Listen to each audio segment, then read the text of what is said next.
Well, hello, Fru. David. Oh, wait, we were not supposed to say that at the same time, were we? Oh, that wasn't planned. No. No, it wasn't practiced. Not either. at all. Okay, well, I'm so glad to be here today. I'm so glad to be here with you once again. So excited to keep talking about our past. Well, yes, it is interesting enough that we connected. Your first part of the story was about you before me, and now we made it up to where you just met me. So if you're just coming into this episode, the last episode that we recorded was Fru's story from her childhood up until she had just moved to Denver, right? That's where we ended it? I believe so. I haven't Come closer watched to it. the microphone so we can... Oh. Yes, thank you like so that. much. Okay. I thought you just wanted me to be closer to you. Yeah, well, that too. Anytime I can get you closer to me, Fru. We've had fun with this life we've been given. Together, we've had fun doing this. Always. But it hasn't always been fun while we're having fun. A lot of times it was work. So I want us to, the reason we're telling our stories is not because we think we're that important. It's the job that we're doing.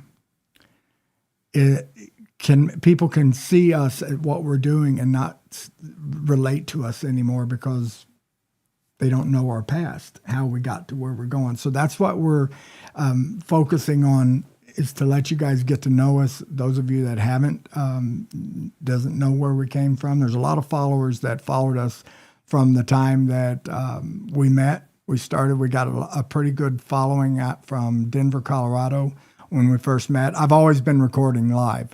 And for the first time in my life, I met somebody that didn't mind the camera being on them and being part of something that was constantly being recorded.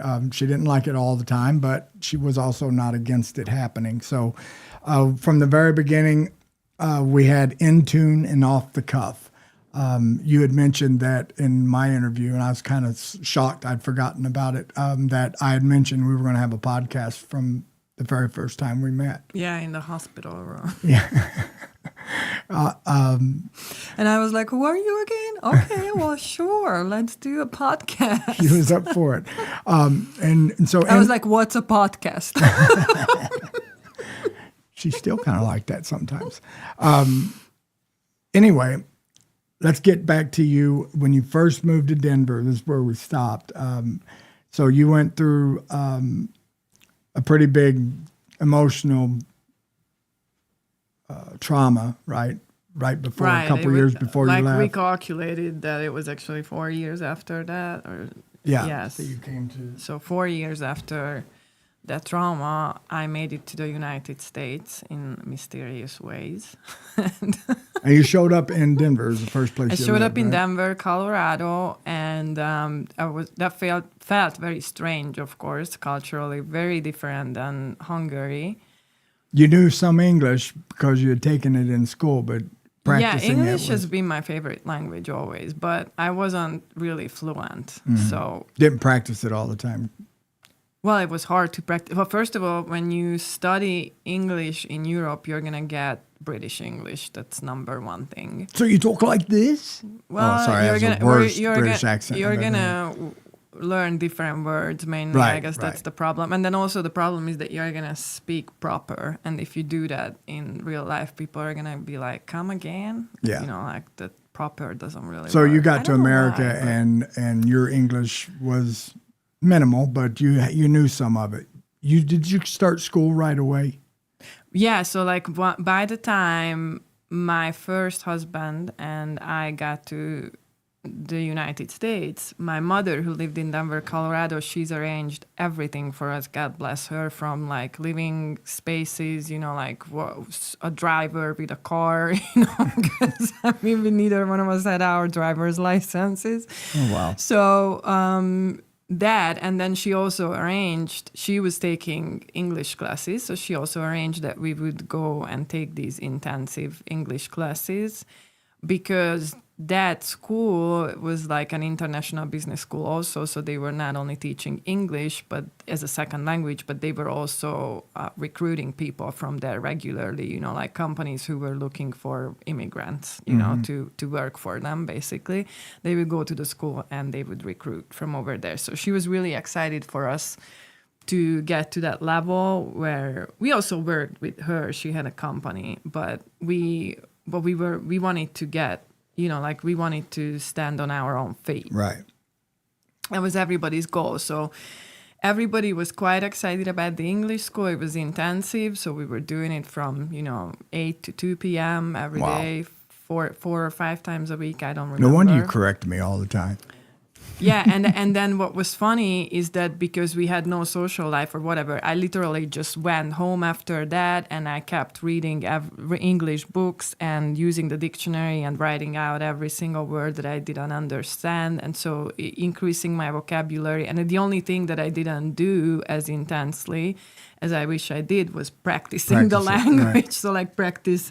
Understanding was actually easy to practice because you just pop on a movie or turn on the TV. So like that was easy, but the expressing myself. Talking every day in English like you do with me from the moment we first met. That was difficult. And I have to say that as a person who made that, I was one of those smarty pants when I lived in Hungarian that used those words that nobody could understand. I kept increasing my vocabulary in Hungarian too, so that I could express myself in a very colorful way. It was really difficult for me that I could maybe express 20% of what I was trying to say difficult. When I talk to people. You probably understand that through brain injury, like what that feeling is remember like. Me explaining to you, it felt like I was shoved into a chest and someone was standing on top of it and I can't get out. Yeah, that's a good way. I used to scream in rage just because of words I couldn't get what I was saying out. I ended up screaming and yelling and acting like a psycho. Yeah, I felt unease from not being able to express myself for sure. And especially knowing yourself, as you were a writer, so you were probably, wearing, when you were in the same shoes as myself, that you put so much effort in your life to express yourself in a nice way, in an eloquent way. Well, I don't know about nice, but I did. In an eloquent way, okay? Like being able to... Being understood. Yeah, so... Yes, and use language as a form of art, I think. Just like as art is expressing yourself in many ways. So we did the school, and from there I actually got recruited. My very first job, official job in the United States, was in retail. That was working at the hotel? Again, yes. I got hired as a salesperson on the sales floor. Oh, that had to be fun when in you the didn't gift know shop. English that great. Oh, it was like it was a dread to go to work. And you're working in a hotel where people are coming from all over the country. Oh, too, and right? there were so many different accents, and then I also had to talk to people who were barely spoken English. Well, not to mention that the employees, other employees, there were a ton of other employees whose English was so broken, it was a disaster. But it's a good place to start. It was a terrific place to learn. And then also the fact that most people who got recruited from that school where we did, they usually ended up being, like working behind the scenes. And literally God put me into a spot where I had no choice but speaking. Right. So... And then he, you got blessed into another position. And 4 months later, I got promoted. And this is a funny story. I make sure to tell, as often as I can. When my manager promoted me to become a supervisor, I understood promotion. I understood what a supervisor was. But at the end of her speech, she asked me, "Would you like to give me a hug?" And I didn't know what a hug meant. So I said no. She's like, "Oh, well, I just gave you a promotion." And she was like, "Oh, okay, well, how about..." She turned to another girl and she said, "How about you? Would you like to give me a hug?" So they hugged in front of me, and I was like, "Oh, that's what she was talking about." That's funny. We just come to mind. The first time she met my family, of course, we were going to church. And when we got to the church, people greet you by shaking your hand and saying, "Praise the Lord." And Fru said, "Praise it." Yeah, that's one of those things. It's the same way like how when I started to work in the hotel and people like, how you doing? And I'm like, okay, what am I, hi? Or what am I supposed to say? I'm doing good. But then, like they're doing that on like walking, passing you by on the corridor. They don't really want to know what you feel like. And I'm like, how do you, like, this is so stupid. Well, I know how to do it in Spanish. It got me so mad. Yeah. Anyway, so that's kind of like the praise the Lord is, for those of you who don't know, praise the Lord is a way of greeting each other for people who are in Pentecostal and Apostolic churches, and I had no idea about this. So, of course, I heard people saying praise the Lord, but I didn't take the time to memorize what the appropriate response to that was. So when this lady ran into me at the door and said, praise the Lord, I said, praise it. Praise it. Because in Hungarian, when you say third person indefinite pronouns, you don't have a gender attached to it. So God does not have a gender. For those of you who are offended by people who call God a he, I just have to tell you that that only happens in languages such as English and German and Spanish, or French, where you are supposed to attach a gender to that pronoun. We don't say it in Hungarian. There is a third one, which is neutral. So it was wrong. I guess that exists in German too. But anyways, it's so for my mind, it was not an obvious thing that I had to say praise him. Right. Or praise the Lord. It wasn't praise the Lord. Or praise or the to Lord. or to read. Well, because that didn't make sense. You know, how you doing? How you doing? How you doing? How you doing? That's how you doing? How you doing? But I guess you wouldn't. You would have a lot weird. of fun listening to the Abbott Costello skit that they. What was it? Man, who's on first? Oh yeah, you would enjoy that. We'll have to listen to it sometime. Yeah, show it to me. Oh yeah, I love it. Old stuff. It's all about English. Is it old? Yes, old, it's like, really old. What, 80s 40s. or 70s? Oh, well then I don't know if I would understand it. But anyway. Yeah, you'd understand. Okay, well, good. So, yeah, so that's what happened. And actually, I ended up really liking my job at the hotel. The gift shop was a wonderful place to work at. How long did you work there? Not very long, because then I found a school where I got accepted and I wanted to continue my education in fashion. Mm-hmm. And so the school was an hour away from, actually more like about a 90-minute drive from Denver where we lived at. And so I ended up spending weekdays in Fort Collins. Mm-hmm. And if those of you that are just tuning in, Fru was in fashion in Hungary and could have been an extremely successful designer. She's incredible at design and drawing things up, sketching, and her mind's got brilliant ideas. I'm always proud of it when I see her draw something, but she doesn't share it very often. But that's where you were really, your heart was in fashion. But it was the artistic side. So like the reason why I got interested was because I was a really good drawer as a kid. Mm-hmm. And my parents noticed that or I don't know who noticed it. I guess somebody asked me at some point what I like to draw the most, and it was people.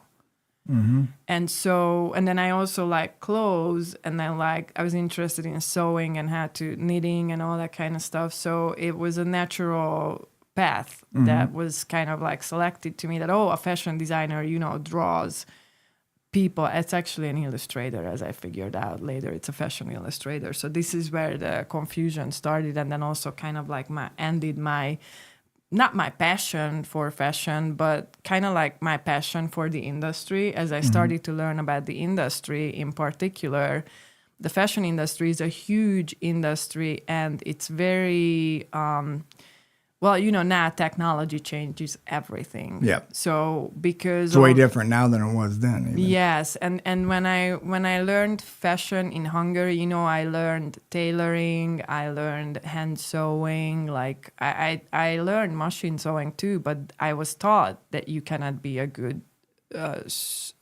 seamstress without knowing how to hand sew.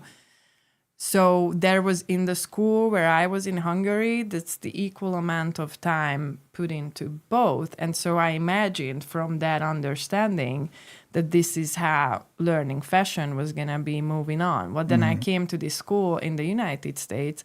First of all, the sewing lab, or like the lab work where they taught you tailoring and sewing, was a tiny little part of the whole curriculum.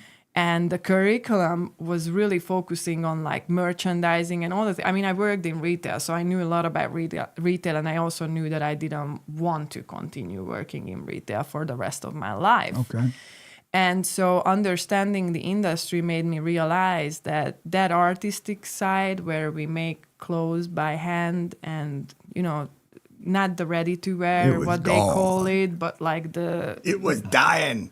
what Probably I used to do completely in gone Hungary is like I had private clients, and then I designed specifically for them. And so that's the kind of work I imagined that I would be doing here. But I realized that with the industry, where the industry was at, and the way, the direction it was going into, this was a dead end for me. So that's when you stepped into being a wino, huh? So, well, my husband, who was also hired at the hotel, he was working in a restaurant, and so the hotel was sold, and a lot of things changed in management, and he became a wine steward, and so he started to put a lot of time and effort into his education in wine, and then the experiences I started to have on the side, because of course, but for those of you who don't know, if you study wine, that involves a lot of tasting. You have to taste a lot of wines that you're not familiar with. Yeah, like you become an educated. I thought I was a alcoholic. professional alcoholic, but Fru you really get an was. education in alcoholism, and so, well, of course, you don't have to drink, but I never met any non-alcoholic wine expert, so it's Kind of just hard to be an expert or something my you don't do. experience. And so I started to taste a lot of wines that I had never been exposed to, and I really started to like it. And I really got interested in the history, and then, like how much went into the production. You got to know Fru.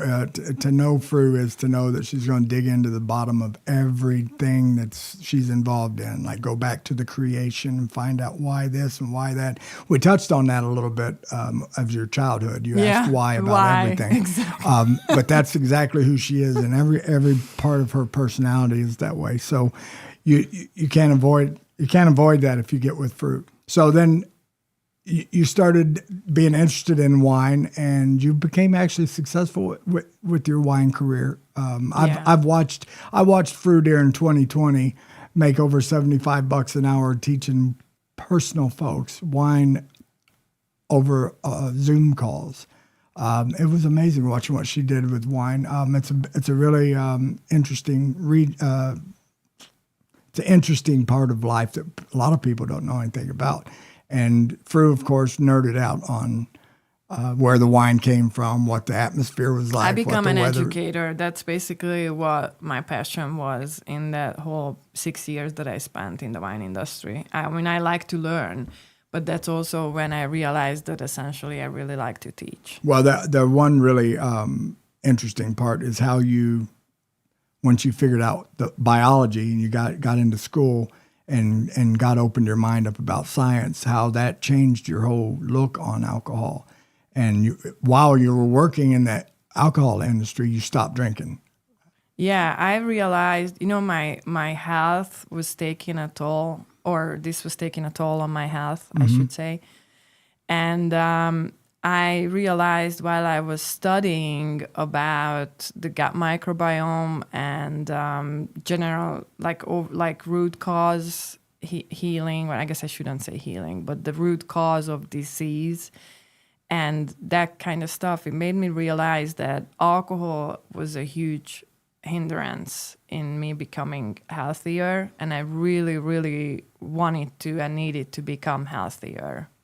So eventually I become a non-drinker wine buyer and while I was and also a wine educator. Which, I don't know if anybody out there that has friends that are drinkers and you've stopped drinking. It's not very much fun going to a party where everyone's drinking and you're not. It's not that it's not fun. It's annoying, right? Drunks. yeah, drunks They're they annoying. become loud and obnoxious and also sometimes very negative. And some people, you know, like Personality change. I'd like to talk about that in Yes. particular. When I That's why I met brought it you, I have seen a person being affected by alcohol in a way I've never seen in my whole entire career in So working this in is the a wine CTE industry. brain, a traumatic brain injury brain that you saw affected by alcohol. Yeah, so let me explain that. This is kind of, and a lot of people who understand CTE and brain injuries and what alcohol does for a brain that's already inflamed, which, you know, all of you who have brain injuries and symptoms develop from brain injuries that you're having a hard time with, you do have inflammation in your brain. So for somebody who understands this very well, this is not news. But for those of you who do not understand what alcohol does, well, alcohol increases chronic inflammation in your body. And so David, what I've seen in David is something I've never seen in my whole entire life. I do not suggest for anybody who has brain injuries to get themselves involved into regular drinking. Just do not. Like I don't care how little it is. It's a dead end street. Or how much you don't realize that it's affecting you in a negative way. It is affecting you in a negative way. So let me explain what I saw with David. So David would drink heavily when we met, and I knew that. But what I didn't realize was until I actually handed a 1.5, which is kind of like 2 handles. Or I don't know which term is more familiar for all of you, but it's more than a liter, like hard liquor. I handed it to him. It was an experiment. Something I should have kept at the house for about 4 or 5 years. I wanted to see 2 things. I wanted to see how long it was going to take for him to go through it. And then also like whether or not he's going to get drunk. Because before that, I saw him drinking pints and I never actually saw him drunk. So I also wanted to see what happens when he's drunk.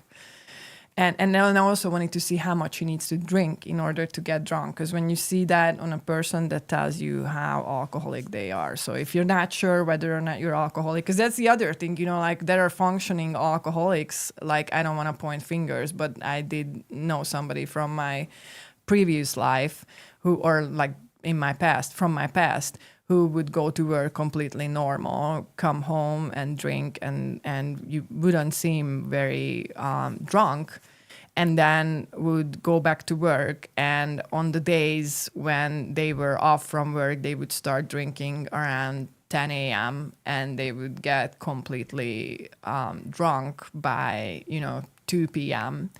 And they didn't declare they were alcoholics. They didn't admit it that they had an issue with alcohol. And as soon as when alcohol was removed from their lives, they turned into a completely different person, like in a very scary way. So if you're wondering whether or not you're alcoholic, one of the things that it's not, what you have to look is not how you function during the day. What you have to look at is not whether or not you can go without alcohol very long.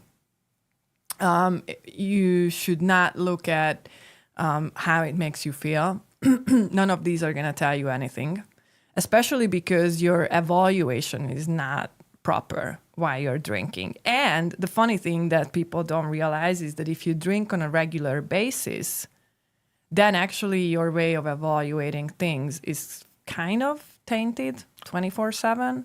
So, well, you see things through a different a glass, is what I said. Just got my beer goggles on. yeah, you see and that's things what the differently when you- dependence to any substances would do that, Well, by the way. I don't think anyone's out there wondering if they're an alcoholic or anything. I wanted to seriously, with me when I first met you, I knew I drank, and I didn't ever have a plan to quit drinking.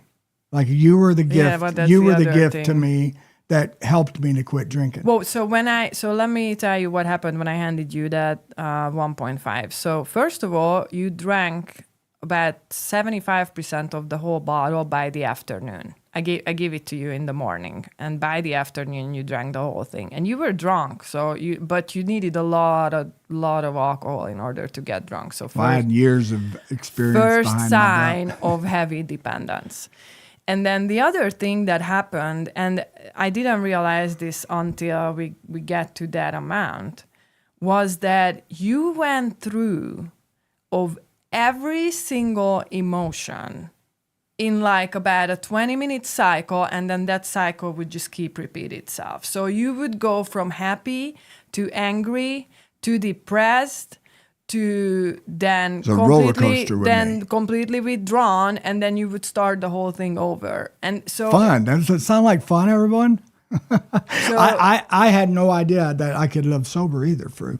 So when I met you, when you said something about alcohol, one ear and out the other. The only thing that made me stop and think about it was when you said you wouldn't be with me if I was drinking. So that's the one thing that put the brakes on. And then what it made me feel like at that point was that you didn't know I had the ability to stop whatever. And I felt like I was in charge of my life. I could quit whatever was in my life. I'd been a heroin addict for years, and I quit doing that. So I didn't think anything of alcohol, cigarettes, none of that stuff had a bind on me. My willpower was great enough.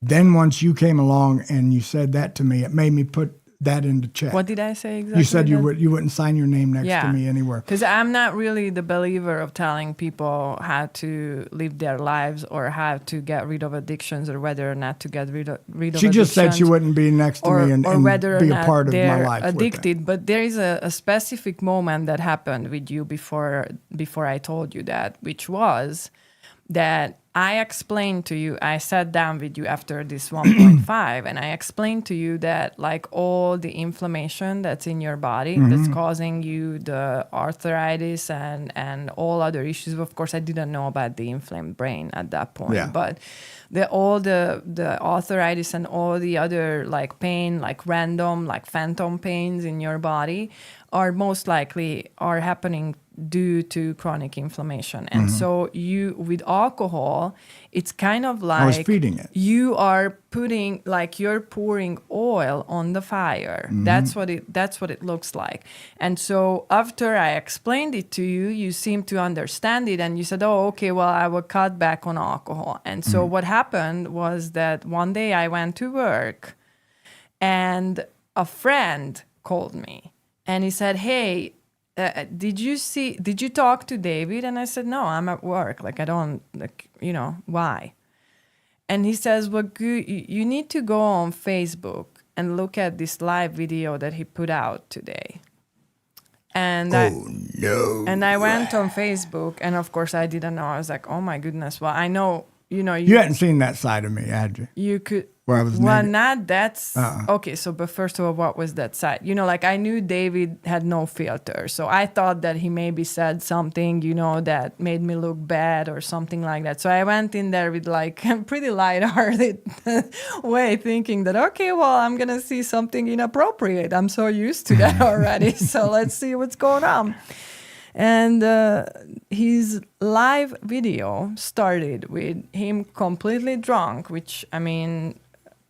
That Anybody who followed me me wasn't surprised by that.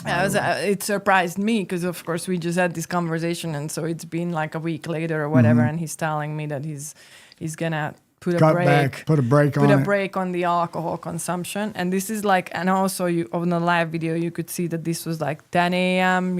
Or 11 a.m. or something. So the put a break on the alcohol obviously didn't work early on. Oh, it was 4 hours later morning. than what I started then. And I would start at 6.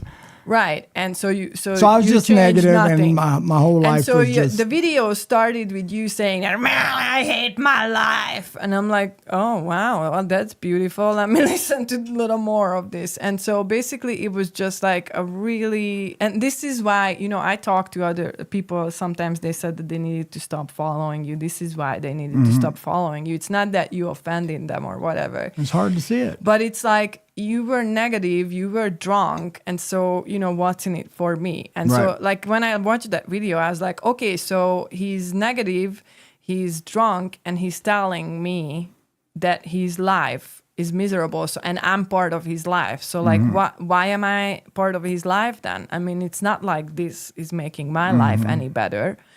So then I told you that what I said. It worked. Well, it didn't make me stop completely, but it sure made me.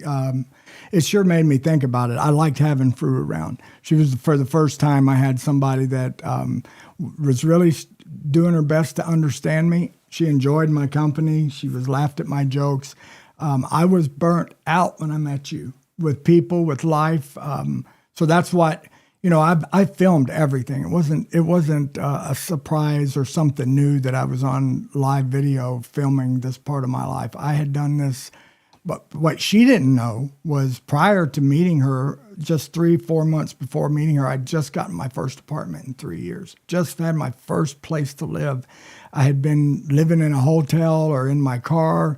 I just went through the most massive loss I'd ever had. Now, I'd gone through some losses before. I had some major trauma happen in a car accident that took everything from me, and I regained it, got my feet again. And if you want to hear more about that, make sure you go back to listen to the 2 episodes we did. Yeah, episode David's 2 and 3, story. I think, is part of my story.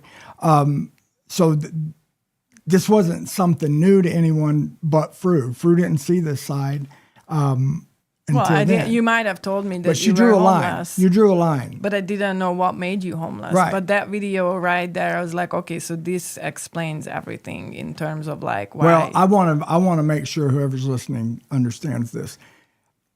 The brain injuries that I had, I still have today. Do I have the same issues? No, but we cut out a whole lot of stuff that was causing the symptoms to show up. So what I want you to hear today, if you're a brain injury survivor, is if you're dealing with symptoms that, you're losing friends left and right and you're drinking, pull back on the drinking and see what happens. This doesn't going to make your brain injuries go away. And this doesn't, I just want to make sure it's also not necessarily going to make things easier. No, that's for not some quite. time it may be harder because you got to deal with things emotionally. But what the point of this, us talking about this, is so you guys can see something you don't see every day now. You don't see me having this issue. You don't see that this is where Fru and I came from and how our relationship was built. We had to go through a whole lot of stuff. She had to have a lot of patience, a lot of understanding, and a lot of love to continue on caring for me during this wasn't the only time I didn't care for myself properly.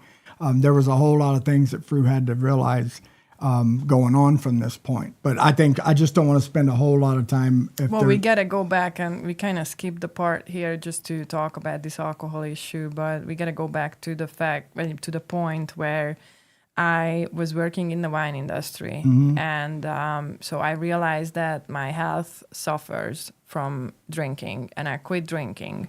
And so now I'm teaching wine classes and I'm not drinking. I'm teaching people how to taste and I'm not drinking. I'm teaching food and wine pairing and I'm not drinking.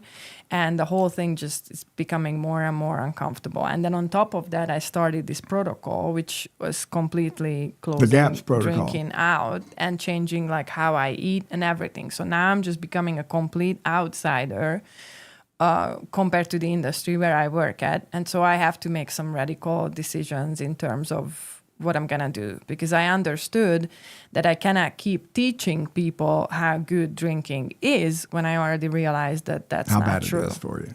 Right. So Well, that's a big point of your character. That's why I wanted to point this out. Yeah, authenticity is very, very important. It's hard for you to believe what you believe and then I can't. And sell something separately. I can't do it. So if anyone that gets offended by Fru or thinks she's the health Nazi, there's the reason why she has to be called the health Nazi, or is one, is because her health needed a radical change. It called for one. And I wasn't afraid of and she taking did the it. steps. She took the steps. And I mean, got I was to it. afraid, but I still did it. And it worked out. You experienced what other people are frightened of, changing the way you eat. I don't know if we mentioned it in our new production yet. So I'm just going to say that with the protocol that I did, I got rid of digestive issues, hormonal issues, mood issues. Also, I was very much headed towards an autoimmune issue before I started the protocol, which I didn't understand back then. But today I understand completely that the symptoms that I had with the fatigue, I needed to sleep 14 hours a day, nothing sit well in my tummy. The food intolerances were getting worse and worse. Those were all symptoms of me heading to some serious autoimmune issues. All of these things went away from the protocol that I did. And that made me realize that what I need to teach is not how to drink wine with food, but how to actually live in a way that improves your health versus makes it worse. Because I had no explanation. Like, I was told that I was pre-diabetic. I was told that I had polycystic ovarian syndrome. I was told that if I keep going to live this way, I'm going to end up needing insulin and diabetic medication. And I was a person who wouldn't take any kind of pills whatsoever. So I needed to find a solution to the issues that I was facing, and I did, and I didn't find that solution through any medical doctors, but through a book that was written by a doctor of neurology and doctor of nutrition. So now I wanted to understand more about science, which was really interesting because I always considered myself this artsy person who just had no affinity for science. Mm-hmm. And that switched in the brain? And that switched one night. It was really interesting because I was preparing for a biology exam. And so I had actually a really bad migraine that day. And it was like, I don't know, midnight, close to midnight. And I had to prepare for this exam next day. And I took some CBD THC pills. And oh my goodness, my mind, well, the headache went away, thank God. But also, like, while I was reading this microbiology section in my book, just something opened up in my mind. And I went from not being interested in science and like, oh goodness, why do I have to know these things? Or how am I going to understand these things to, holy cow, this is the most interesting and most amazing thing, how God created the human body. And I need to know more about this. And I got such a passion that finally now I had all the puzzle pieces together for me to actually share with people what this protocol was exactly, what it did internally, what the physiological part or piece or aspect of that was. And how to apply that, because I was somebody who experienced it firsthand. So how to apply it in a way where people can do that. So I decided to give up my career in wine, and I started to pursue a career in wellness, as a wellness coach. Basically, I didn't even know what a wellness coach was at that point. So really, I was just like, I'm going to help people to learn this. And that's when you met me. Well, about a year into it, right? Yeah, like about a year into it, I met you. And I know that this raises a lot of questions to the point where people are afraid of even asking it. What, if you dated me? Like, why did I start dating you? And just answer that question. What was it that I even liked in you and all that kind of stuff? That was a big one, you guys, for her to meet me when she met me. And then there was no attraction part. There's nothing to be attracted of at that point. I was burnt out from life. And you were a prospect. I mean, like, clearly you were not.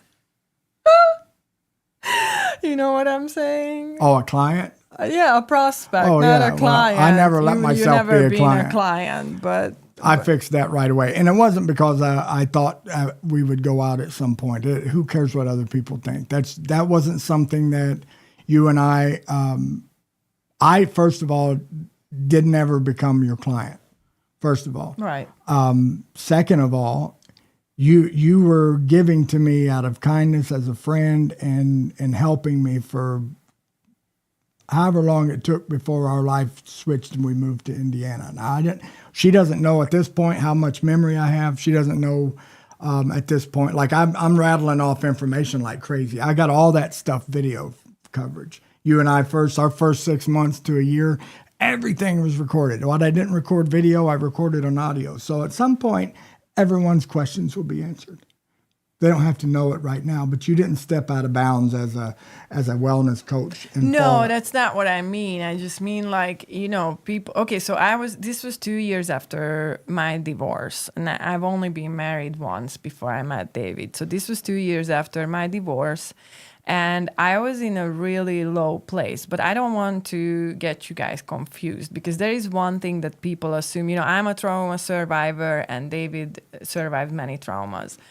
And there is such a thing called trauma bonding that I don't really want to get into too much in this episode. But there is something that is interesting. He and we never bonded over our traumas.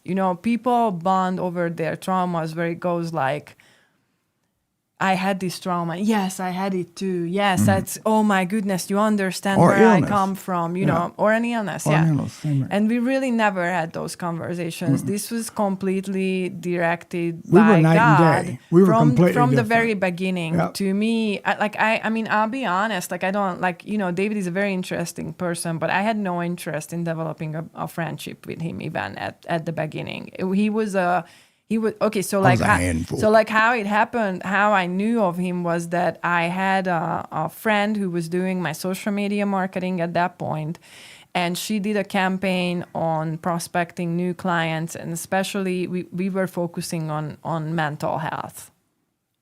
So we were looking I had a tool that was perfect for PTSD patients and people with anxiety and depression and all sorts of like brain dysfunction issues or brain issues. And she did this campaign where she offered 20% off, or I don't know, something. She made an offer and every single follower I had on Instagram, she sent a message out, a direct message. And David was one of the people who responded to that. And I started to talk to him, and God told me immediately, no, this is not going to be he's not going to be a client, and he's not ready. These were the words. So it was a couple months after that you ended up contacting. No, I contacted back respectfully, but I also had it in the back of my mind, God, please don't make him try to take the next step because he's not ready. And then at some point I'm going to have to shut him down if he will. And he didn't. So he actually just stayed curious and asked questions. Well, you never heard from me again until I was in the hospital, correct? No, first we talked over the phone, and then you disappeared. And over the phone, you told me that you want to try this tool. And I said, okay, I feel like, okay, sure, that's awesome. Thanks for letting me know. And then we hung up the phone, and that's it. And in that phone conversation, you were talking about your girlfriend. You were talking about the therapy you've done with how you had a friend who was a therapist, and like all sorts of. I believe you assumed that I was a therapist, and that's why we had all these conversations. Probably. But because my brand was called the Vibe Therapist. The Vibe Therapist, yes, I remember. So we had all these conversations about random stuff. They were very random. Like he would jump from one subject to another very quickly. It was kind of hard to follow what he was talking about. But we finished that phone conversation, and then I haven't heard from you for months. And that's how I wanted it exactly. Except during those months, God started to deal with me that I needed to find people who need help and who cannot afford my services. And these were the exact criterias. And I was like, God, how am I going to find those people? And so I just started to look for events where I would potentially run into them. But of course, I didn't have to. I had Facebook and I had Instagram. I just didn't want to make those decisions regarding who the specific person would be. But then in December, I got a message from you when you were in the hospital and you were telling me that you had an accident and you're in the hospital. And well, you didn't say accident. You just said you don't really know what happened, but you're in the hospital and you had compartment syndrome and almost lost your arm, your left arm and hand, and you are going to be there for a whole month. And so after I read that message, God nudged me and it was literally like, okay, here is the person. This is a person in hospital. This is December. People are very prone to suicide around this time of the year. This person is alone. The girlfriend is no longer around because he mentioned it. I don't know, even somewhere you mentioned it. Girlfriend is not around. He moved to Colorado in August, so he doesn't have like 100 different friends who will visit him in the hospital, and his family doesn't live here, so he doesn't have family. So I met the criteria. So you met the criteria and you were absolutely somebody who was in need, like big time. And okay, so you met me in the hospital. What was your first? So now you meet me in person. What was the Yeah, and so you were completely different than how I imagined you, basically. So I went into the hospital and first of all, you were all like happy and like positive and just like, extremely like smiling and so excited about everything. Like, I mean, just everything. And I'll let y'all know this. I didn't realize at this point that I had just survived another suicide attempt. I was just gaining information daily about what had just happened and occurred in my life. My memory did not serve me correctly, and it took me a while to figure out what was going on around me. But what was really just happened is I had survived another suicide attempt. And whenever you do something like that, I had done it over and over and over. My mom had been there one time when I came to from one of those in a hospital. And when I come to, I'm screaming and cussing and because I'm still here. So this time around, there was something completely different. When I came to there, my parents were here. I was happy. I was glad I had life back, and so something had happened and switched in me. And that's what she was seeing. My parents saw it. It was a complete difference. He was happy, but also like I knew he has been there for 2 weeks. He didn't smell like cigarettes. He didn't smell like alcohol. I knew that if you're in the hospital for 2 weeks and if you don't smell like cigarettes, then you're probably, you're not taking drugs, you're not drinking. So seeing a happy person and somebody who is like so high in energy makes me like assures me that this person can live without alcohol and without drugs, and because that's what I saw on his Facebook page previously and all the conversations we had, like he didn't sound very sober, so I wasn't like really sure what I was walking into when I went into the hospital, but I waited long enough that I knew he's been there for weeks. If they didn't kick him out, he's still there, then there are certain things that he needs to do, such as the things that I just mentioned. So anyways, I went in there, and like all the stories you told me about your parents, about your family, about your past life, everything was just so interesting and so different in every single way that the people I've been friends with previously. Like the whole way I looked at life. Mm-hmm. And I mean, I knew that I needed to have different friends. I mean, that was clear to me that in order for me to change my life, like turn my life around, which was pretty pathetic at that point. Like I lived in like a 1-bedroom apartment by myself, with my cat. I'm in my 30s, like mid-30s. There's nothing wrong with that if you're living in an apartment by yourself working in your 30s. Working in the wine industry as a non-drinker, and trying to make my what is the word? My transition. Mm-hmm. But like nothing seemed to be in the right place in my life stuck at that point. I was really, really stuck. I just really don't know what to do. And so like even I took that call from God to go and help somebody because he put it on my heart that these are going to be the little things that I can do to change my life around. Well, I'm very glad he did, Fru, because look at us today. If it wasn't for him you guys that don't believe in God or hear us say something like God told us, it's just this intuition and knowing and knowing inside is what we call this. God spoke to us. Anyway, we were pulled together. I mean, I come from I'd just gotten all the way from Florida to Denver. I'd only been there a few months, and God pulled us together, and we're here today because of that. It's still going on today. Now, we brought up my drinking and how you dealt with that, and what you actually saw me dealing with. From there to now, let's talk about what our life's like now. I mean, it's a difficult thing to tell everything that we've gone through the last 7 years in an hour or 2 hours. No, so yeah, exactly. Let's just focus on the fact that our lives changed once we met each other, and I didn't change overnight, and you didn't change overnight, but we both changed drastically over the last 7 years. Yeah, I got my life back. Yep. And she got her life back by basically giving it away. And that's what I did. I had just gone through losing everything. And instead of that mindset, I lost everything. I decided, to give it away. And that changed everything inside. The way I saw it, the way I felt emotionally, I didn't lose nothing. I gave it away. I think it's important to understand the price, the cost of what we're asking from God to do in our lives. That's what this reminds me of. I had severe injury that I needed to be healed from. I had lost everything due to it, and I needed something.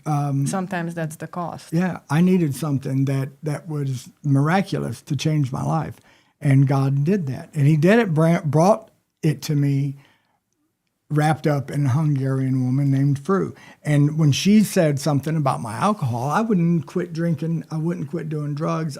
In my mind, I'm a rock star. I don't have to stop nothing. I do this the rest of my days. That's what my mindset had been all through my life. And when you requested that be changed in my life, it was like this. I'm like, I'll quit. I'll show her who I am. Like that's what it did. It bursted up inside of me. I know who I am. And what I had been prior was an alcoholic, a drug addict, an abuser. I just left what my life had looked like was I was a messed up dude. I'd left all my family, my kids. So was I. And that's what... I didn't have a healthy relationship with people. So he brought someone into my life at that time that didn't see me that way. Others might have, but you didn't see me that way. And I asked her one day, I said, how in the world do you do this with me, who I am? How do you put up with me, who I am? And she said, I see you through God's eyes. I'm neutral. I'm not attached to it emotionally or to you, So God helped bring someone into our life. Now, that's who we are. Together, God created something new between you and I. I'd never been who I am today before I met you. Right. And so the story of how you and I got to become... New being. Yeah, to be Dr. PhilGood show and us talking about what we're talking about. We're living experience of a lifestyle change. We're living experience of lifestyle medicine working. And yeah, we can be difficult just like anyone and else can be. We're difficult and a handful. But the interesting part of our story is how it began and now where we're at. I want you to describe like what you thought. We already know what your life goal was and you working in what industries you went through. Now let's talk about you feeding chickens every morning and living way out in the woods. I was in a city guy all my life. You were a city girl. Now we live way out in the woods. All of that came over the last 7 years. Our lives changed drastically. I think I was ready to give, you see, that's the thing, like when I met you, like the reason why that was divine timing, because when I met you, I was ready to give up so many things in my life. Like I was literally ready to, I was trying to quit, smoking weed, and I was like, I was. And then she met me. Wrong. And I was ready to not live in Denver, Colorado. You were ready for a change. I was just ready for a change, and that's probably what people would call a midlife crisis. But I mean, so many things also ended in my life at that point, like naturally. They were just like my marriage, I was married for 12 years and then now for 2 years I wasn't. And also like I had like these really unsatisfying or dissatisfying relationships with, men that I'm like, I don't even want to I don't want to have a relationship. You know what I'm saying? Like I really was there where I was ready to give up so many things, and I didn't. Like, that's how I feel like God prepared me for this relationship the most, because I was in a perfect place to, like, I wasn't suicidal, but I was also like not appreciating life in general. Something had to give. Yeah. Something had to give. And I know there's a lot of folks that listen to us that understand you might be at that part in your life where something's got to give. I just can't go on any longer. I want you, if you're listening to this, to know that it can change. It can change overnight. But the thing that changed overnight in me was the desire to change.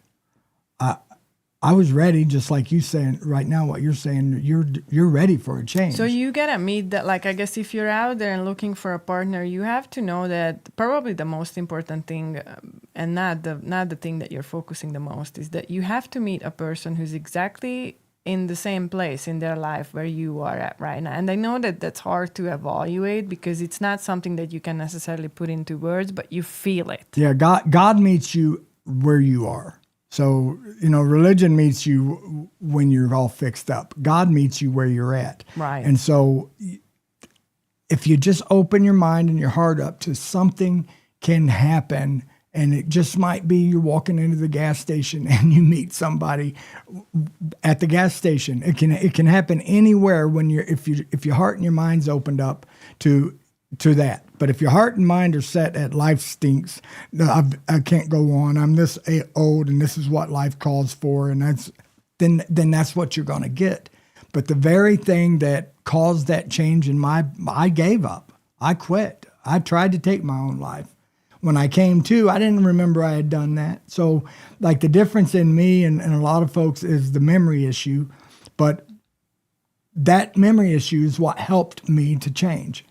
The fact that I'm not connected to my life and the things that I changed my mind about stuff, and it wasn't really like I changed my mind. I didn't remember that this was the part of who I was.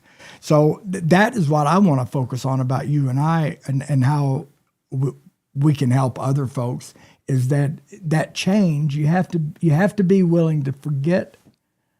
You have to be willing to let go and start something new. And it includes changing the way we consume things. If you want to change your health, you have to change what you're putting inside your body. And then how you think about things. Like, let's talk about this in the next episode, because we don't. We're out of time. Well, not necessarily the next episode, but one of the next episodes is, like, what were the things that we needed to change? Like, I needed to change so many things in my mind in order to fully embrace this relationship. So this had to happen for you to change that, right? Yeah. You had to be put on the spot for you to change your mind about something. You had to have the I guess, conflict that called for that change. And yes. that's where I came in. I didn't know I was doing all that for you, but the things that we learned over the last 7 years, we have started writing a book. Yeah, we have started writing a book. Absolutely. We got to share all these things. And the movie. Yes, that's been filmed for decades. I can't wait to put that together. But now we got what I consider a happy ending. We've got a way for this story of mine to come to a conclusion, a happy one. And I'm glad I kept on filming. I'm glad you came into my life, Fru. I'm so happy that you put up with me through the hard times, and that you considered this not just a challenge, but something that you wanted. She had to actually want a relationship with me for that to happen. So God had to do something inside of me to make her see me differently, so that she would actually want to change and want to stay with me. So those things happened. It didn't happen on their own. You and I both had to do some changing, and if you are I'm very a glad spouse, you did. Very glad you did. caregiver, and me too, David, or a family member living inside the reality of TBI, trauma, behavioral changes or issues, suspected CTE, or neurological storms, including seizures. We want you to know you are not alone, and we would love for you to text caregiver or brain to the following number, which I really hope you're putting these in the description, 662-216-2235.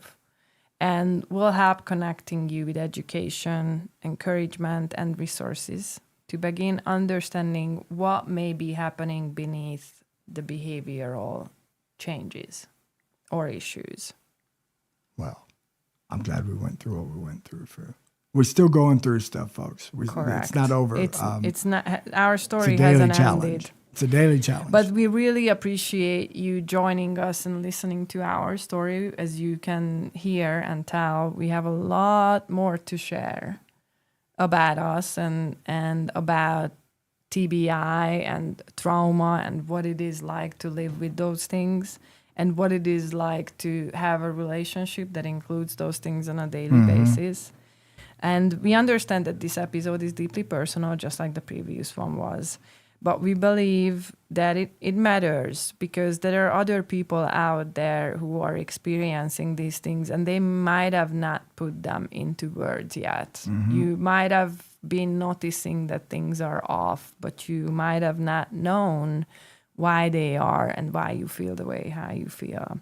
So if you have any questions, that's what we are here for. We are like open books when it comes to these things. We actually are opening up our lives for you guys so that you can have the connection and I guess the answers to your questions. I would love for you to be inspired in life again. I mean, I'm 52 years old now, and my life began all over 7 years ago, and it's worth living. And it doesn't, like, brain injury doesn't change just one person. It changes the whole family, the home of that person, and then essentially the trajectory of the life of that person, and then potentially the lives of those people who are surrounding that person. Everybody's affected by it. So with understanding the whole biology and the whole dynamics of these relationships and lifestyle and the importance of that, we all recognize that improvement and restoration is possible. This is our ministry, is to restore relationships, restore homes, restore lives. And we hope that we'll see you here next time on the next episode of Dr. Feelgood. Dr. Feelgood. Phoebe, it's been a pleasure. We could go on forever talking about each other and how we met. Just how we met is a big one. But I'm gonna enjoy forever. expressing this stuff out in the movie, and you guys can come and watch that and see it in a way that you can understand it better. I really enjoyed doing this with you. I want to not be in charge ever again, though. Yeah, you need to